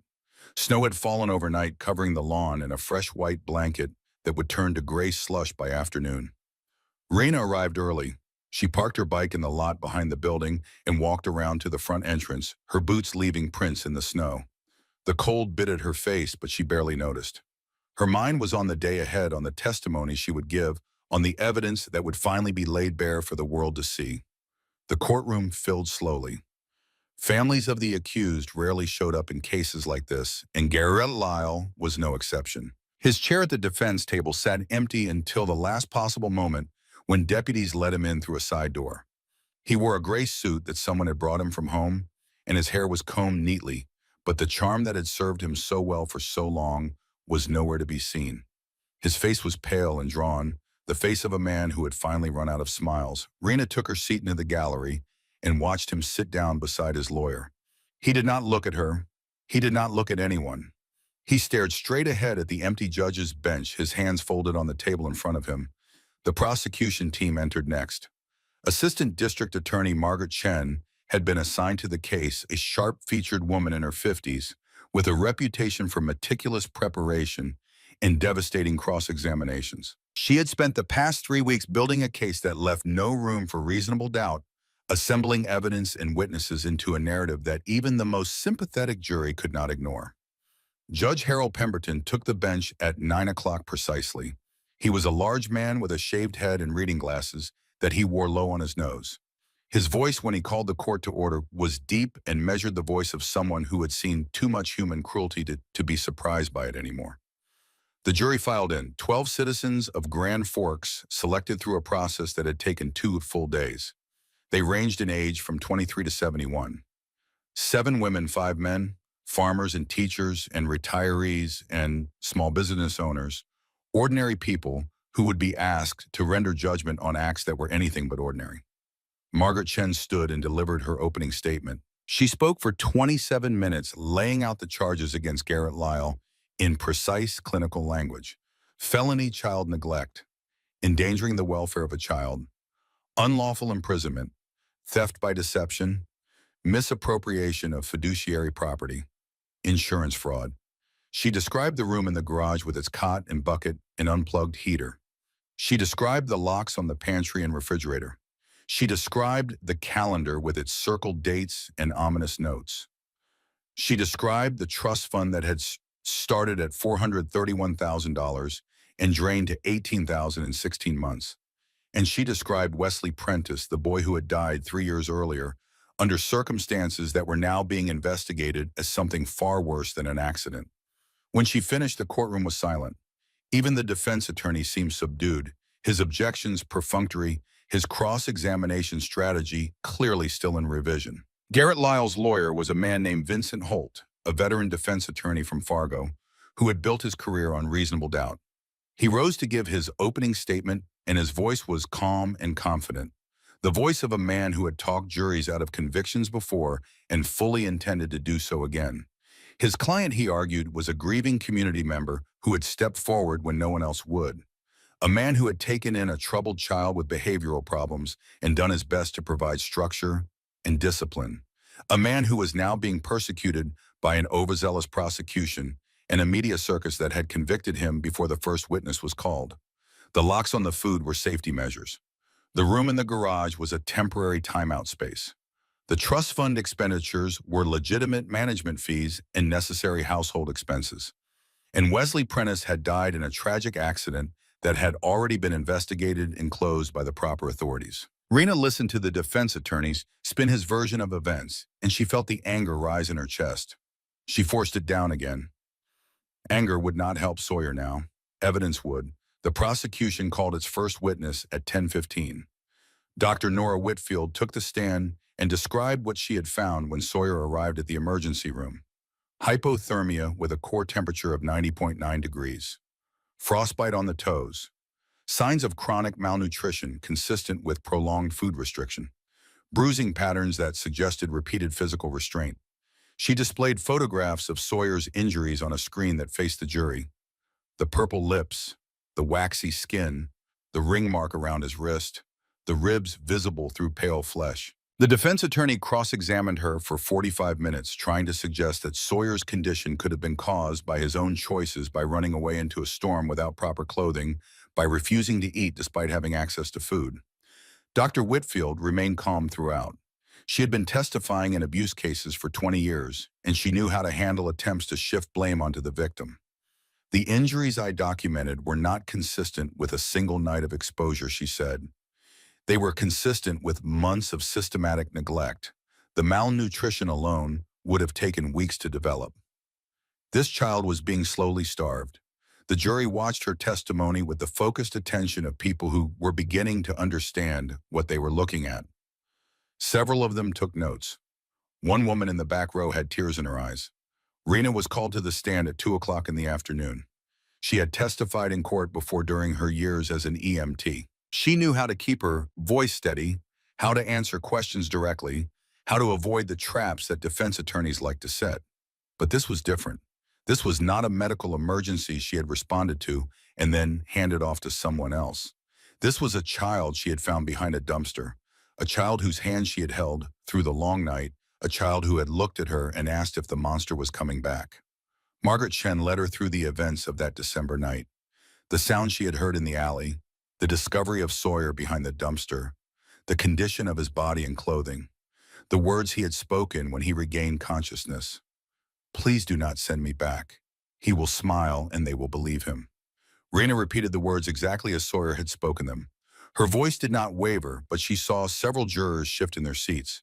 One man in the front row closed his eyes briefly, as if the words had struck him somewhere personal. The defense attorney's cross-examination was aggressive. He questioned her credibility, her motives, her relationship with the Hells Angels. He suggested that she had a bias against authority figures, that she had contaminated the evidence, that she had coached Sawyer on what to say. Raina answered each question with the same steady calm.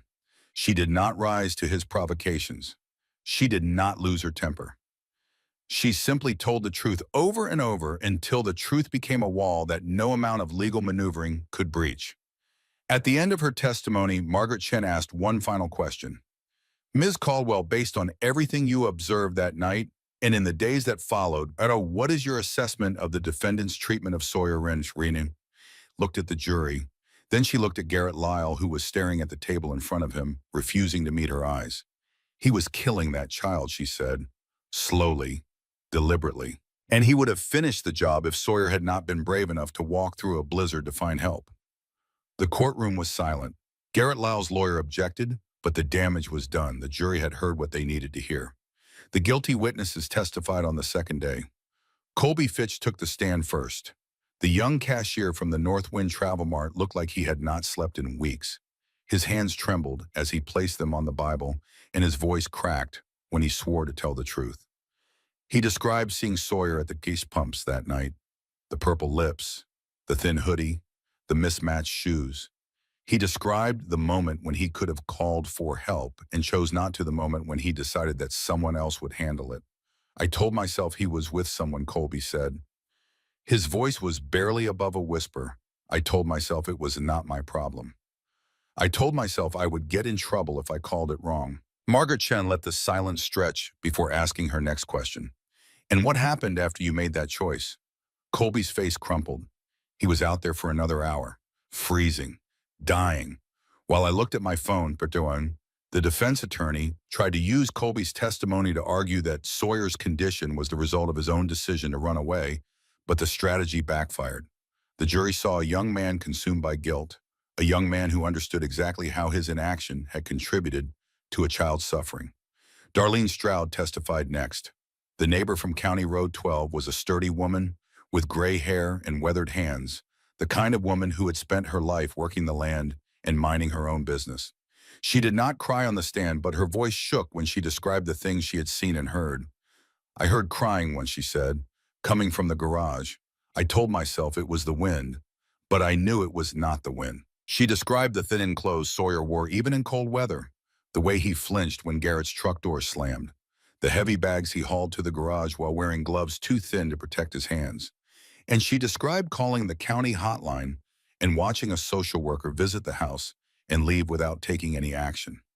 She described Garrett's threat afterward, the warning that he would make trouble for her if she kept meddling. I stopped calling, Darlene said. I told myself that if the county did not see a problem, then maybe there was not one. I told myself I had done what I could. She looked at the jury with eyes that held no excuses. I was wrong. I should have kept calling. I should have gone to the police. I should have done something more than tell myself it was someone else's responsibility. Lorraine Oakes was the last of the guilty witnesses. The third-grade teacher from Maple Ridge Elementary took the stand with the composed dignity of someone who had spent 20 years managing classrooms full of children. But her composure cracked when she began to describe what she had seen.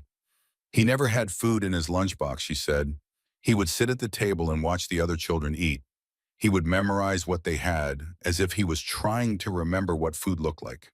She described the bruise on his wrist that Sawyer had explained away as a fall, the way he startled at loud noises, the hollow look in his eyes that she had recognized from training sessions on identifying abuse. I filed a report, Lorraine said. I followed every protocol. I documented everything and submitted it to the administration. Her voice hardened. And then the principal called me into his office and told me that Garrett Lyle was a donor and a volunteer. He told me not to turn this into a circus. The defense attorney objected, but the judge allowed the testimony to continue. The jury needed to understand how the system had failed, how a child had been abandoned by the very institutions designed to protect him. A week later, Garrett came to the school with donuts. Lorraine continued. He wrote a check for the new scoreboard. Everyone smiled and shook his hand. And then Sawyer was withdrawn for homeschooling, and I never saw him again. She looked directly at the jury. I told myself I had done my part. I told myself the system would catch what I had missed. I was wrong. The system did not catch anything. The system helped him hide. The recordings were played on the third day. The forensic audio team had authenticated the files on Sawyer's phone and prepared them for presentation to the court. Margaret Chen explained to the jury how the recordings had been obtained, how an 8-year-old boy had hidden a discarded phone and pressed it against a wall to capture his uncle's voice. The first recording was grainy but audible. Garrett's voice came through the courtroom's speakers, casual and conversational, as if he were discussing the weather or a sports game. The trust should clear by the third, maybe the fifth if there is paperwork.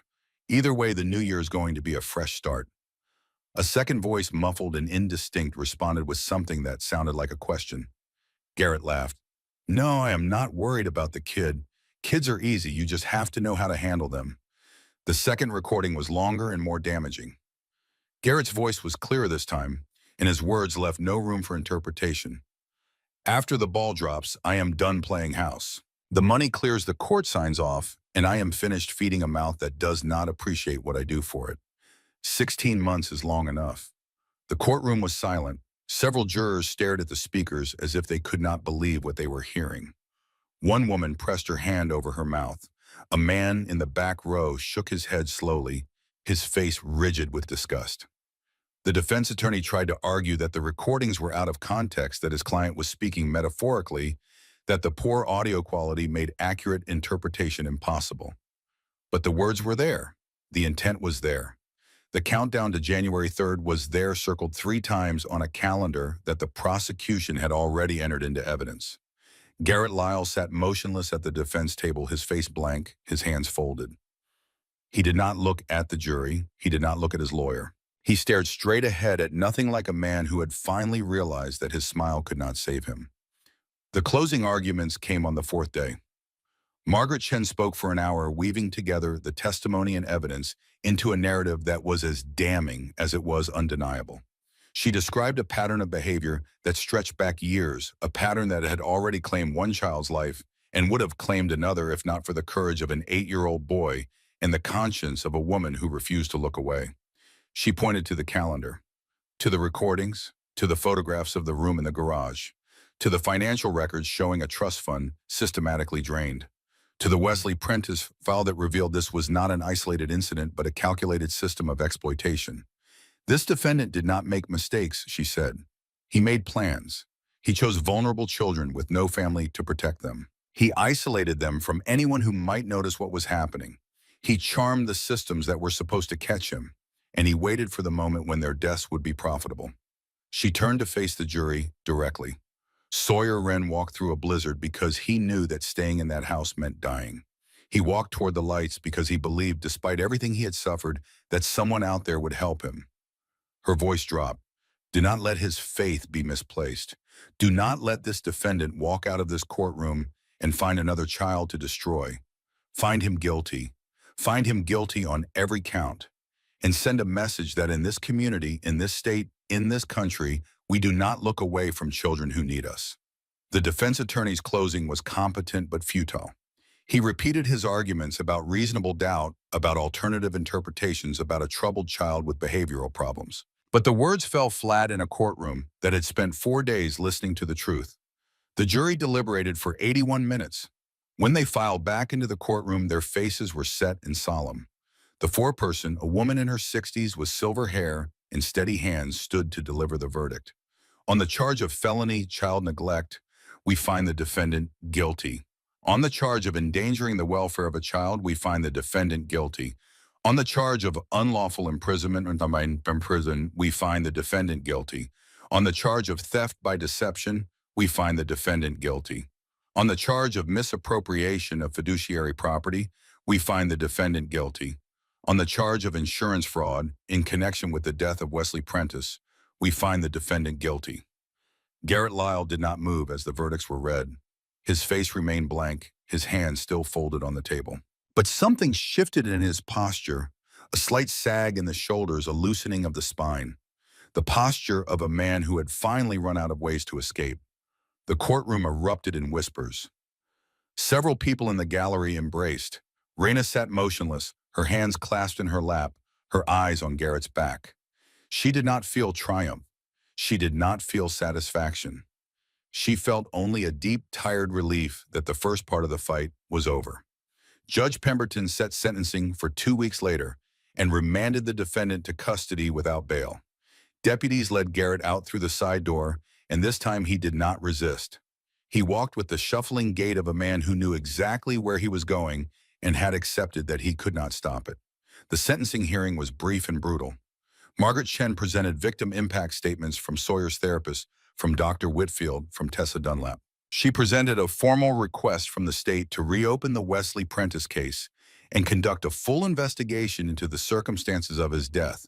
The defense attorney asked for leniency. He cited his client's community service, his donations, his willingness to take in children no one else wanted. His words echoed hollow in a courtroom that had heard the recordings of his client planning a child's death. Judge Pemberton listened to both sides without expression. Then he turned to face Garrett Lyle and delivered his sentence. 17 years in state prison, he said. His voice was flat and final. No parole eligibility for 10 years. Full restitution of all funds misappropriated from the Wren Family Trust. Permanent termination of any guardianship rights. And a standing no-contact order for the duration of any eventual release. He paused, his eyes fixed on the defendant. You exploited children who had already lost everything. You used systems designed to protect them as tools to harm them. You counted the days until their deaths would make you richer. The judge's voice hardened.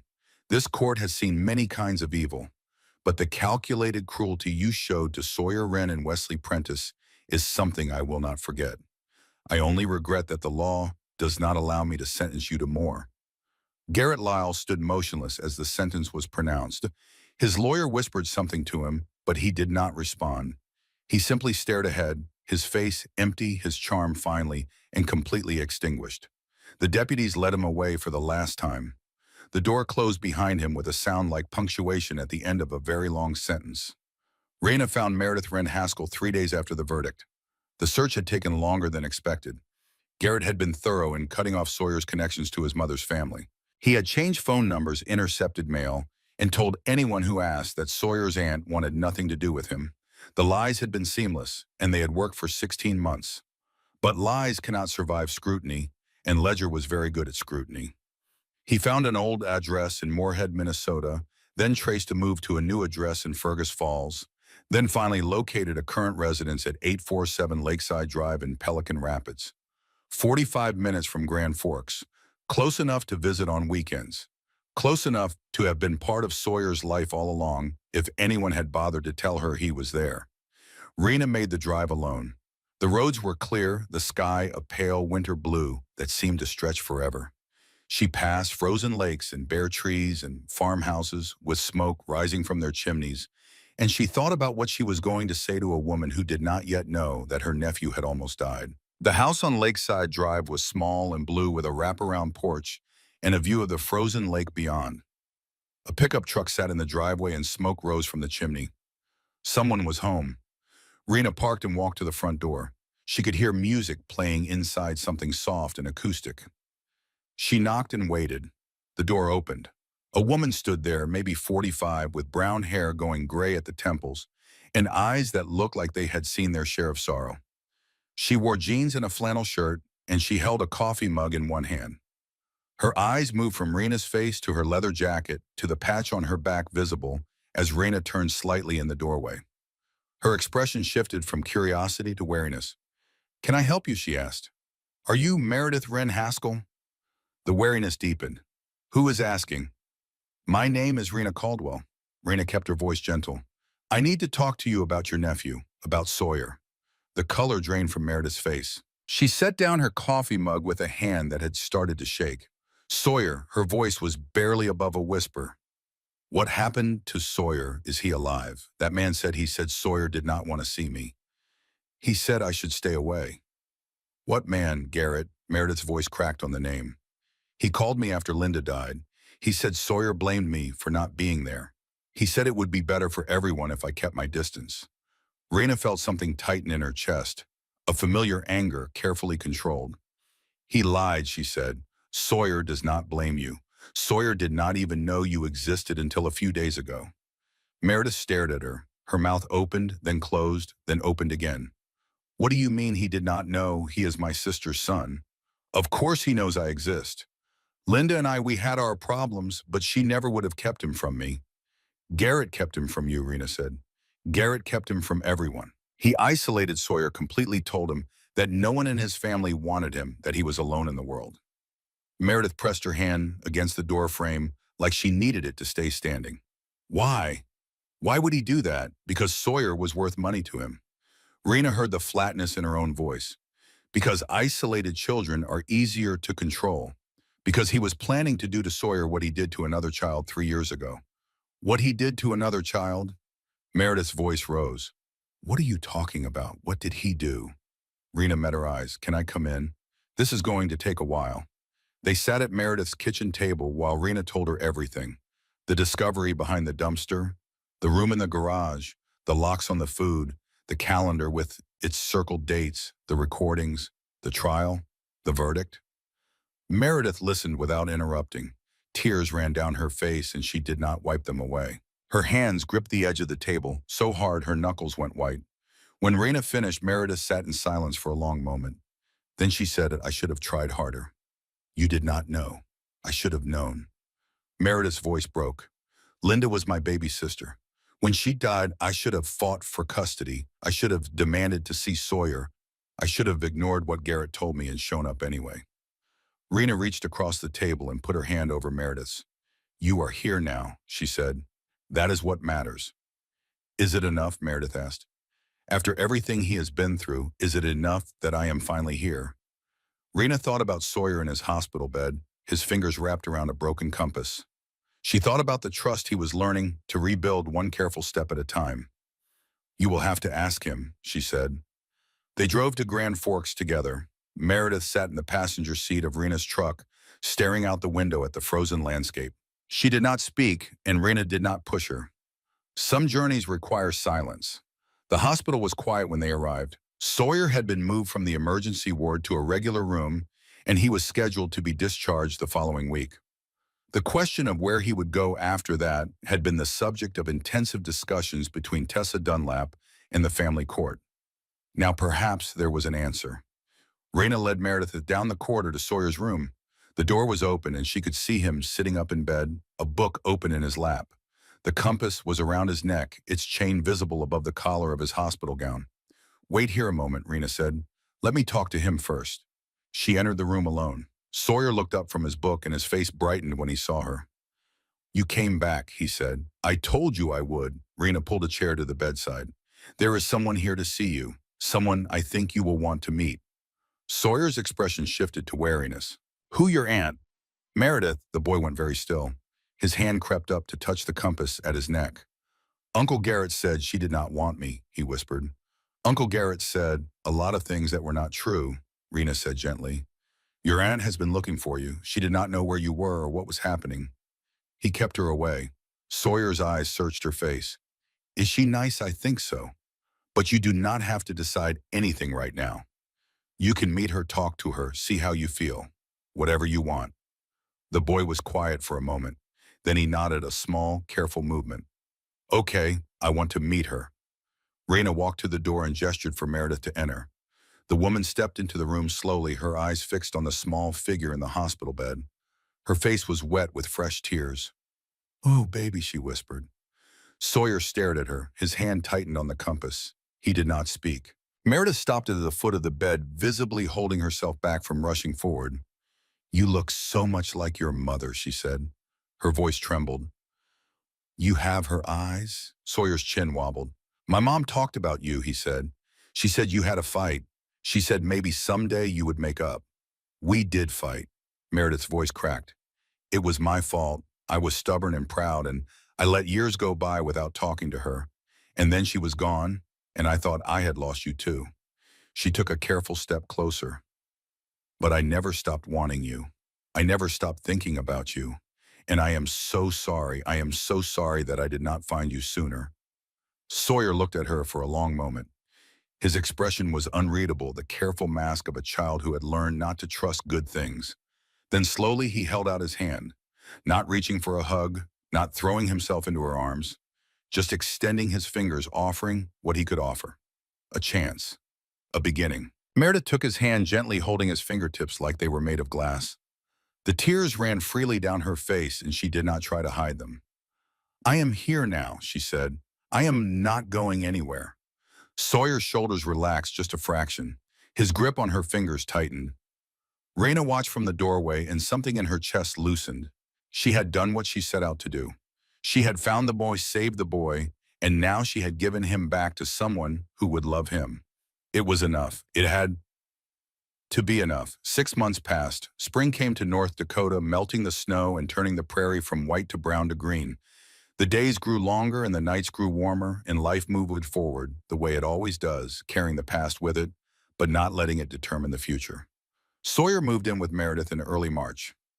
The blue house on Lakeside Drive became his home, the first real home he had known in nearly 2 years. He had his own room with walls painted the color he chose, a deep blue like the lake outside his window. The refrigerator was never locked. The pantry stood open. He could eat whenever he was hungry, and no one wrote down what he took. It was not easy. He woke from nightmares, sometimes calling out for help that had never come before. He flinched at loud noises and watched at doors with the wariness of someone who expected them to be locked from the outside. Therapy helped slowly, session by session. Meredith helped more with patience and consistency and the quiet steadiness of someone who understood that healing could not be rushed. Raina visited once a month. She would ride up on her Harley, park in the driveway, and spend an afternoon with Sawyer. They would walk by the lake or sit on the porch or play cards at the kitchen table. She never stayed overnight. She was not trying to be his family. She was just trying to be someone he could count on, someone who showed up when she said she would. The North Star Safe Kids Fund grew beyond anyone's expectations. Raina had proposed it in the weeks after the trial, working with the local nonprofits to create a resource for children in situations like Sawyer's. The hellsangels chapters across 3 states donated quietly and steadily. Local businesses contributed. Individuals who had heard the story and wanted to do something sent checks and money orders. By midsummer, the fund had raised $142,000.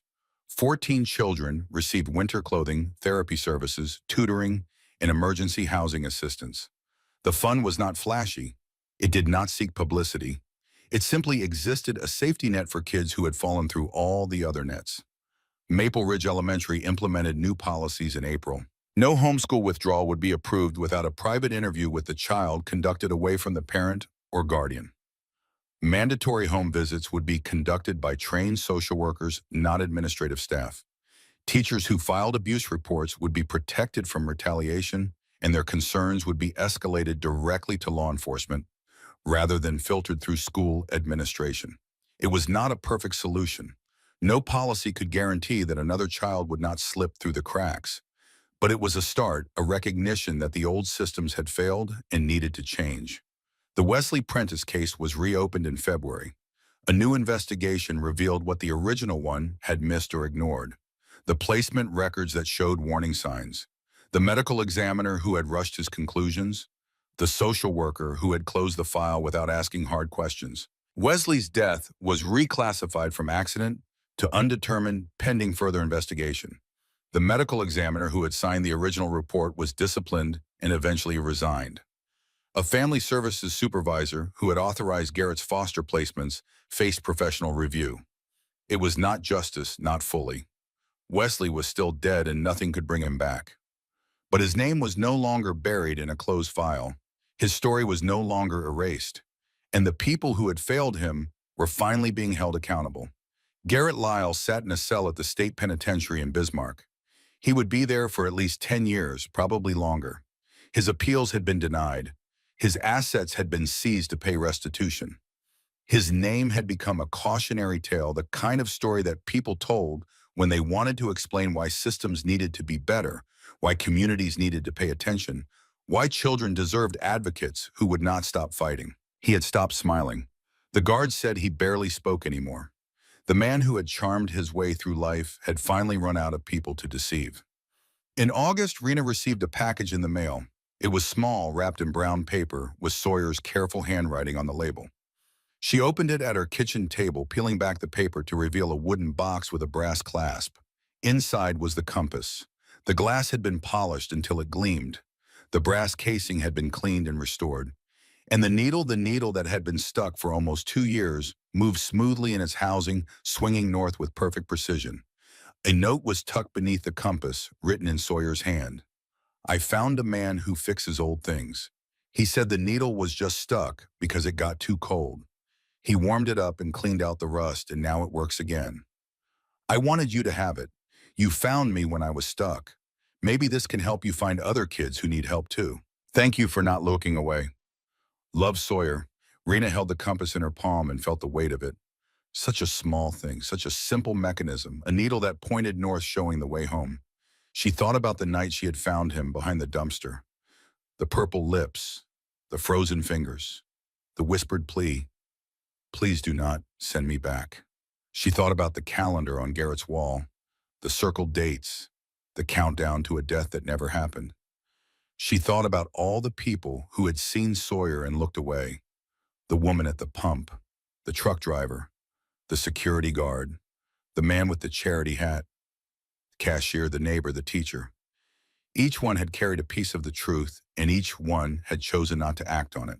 And she thought about what it meant to be the person who did not look away, the person who stopped, the person who made the choice that everyone else had failed to make.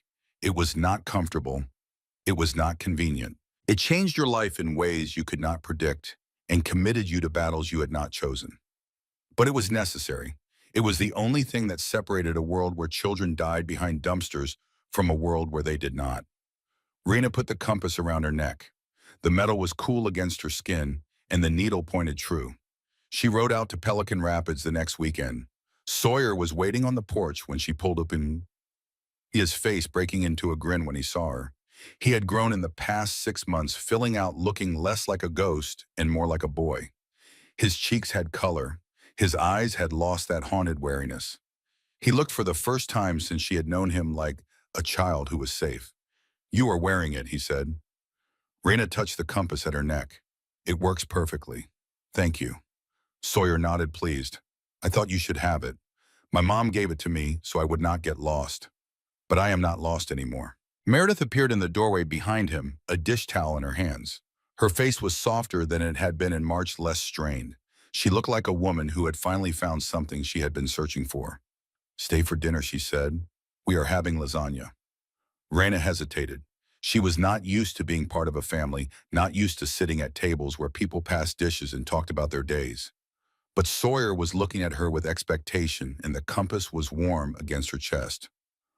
Okay, she said. I will stay. They ate together as the sun set over the lake. Sawyer talked about school, about the friends he was making, about the summer camp he wanted to attend. Meredith talked about her garden, about the tomatoes that were finally starting to ripen, about the trip they were planning to take in the fall. Rena listened and laughed and felt something she had not felt in a long time. Belonging. After dinner, she and Sawyer walked down to the lake. The water was still reflecting the orange and pink of the sunset. Birds called in the trees. The air smelled like summer, warm and green and full of possibility. Sawyer picked up a stone and skipped it across the water. 3 hops before it sank. Can I ask you something, he said. Anything. He was quiet for a moment, choosing his words. That night at the truck stop? When you found me, why did you stop? Rena considered the question. She could give him an easy answer, something about instinct or training or being in the right place at the right time. But Sawyer deserved more than easy answers. He deserved the truth. "I heard you," she said, tapping on the dumpster. I followed the sound. "But other people heard me too," Sawyer said. "Other people walked past. Why did you stop when they did not?" Raina looked out at the lake, at the fading light, at the world that seemed so peaceful now. "Because I know what it is like to need help and not get it," she said finally. "Because I spent 15 years watching people decide that someone else's emergency was not their problem.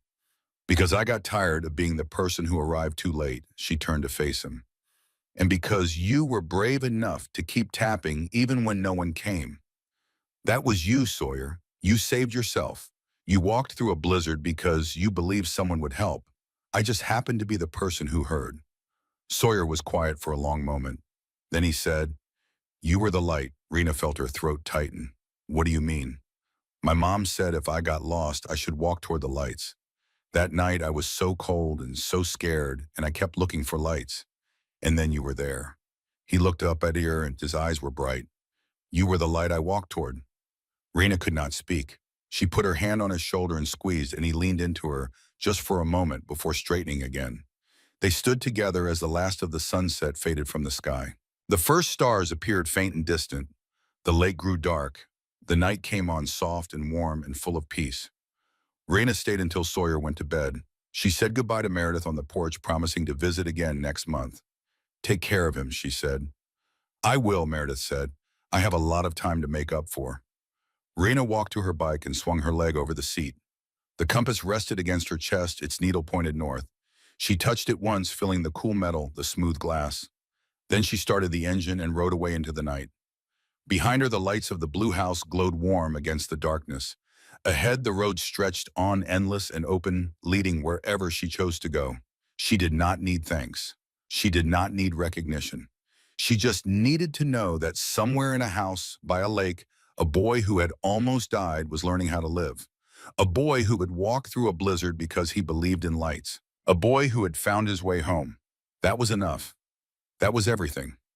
The compass swung gently as she rode its needle true its direction, certain. North, always north, toward whatever came next.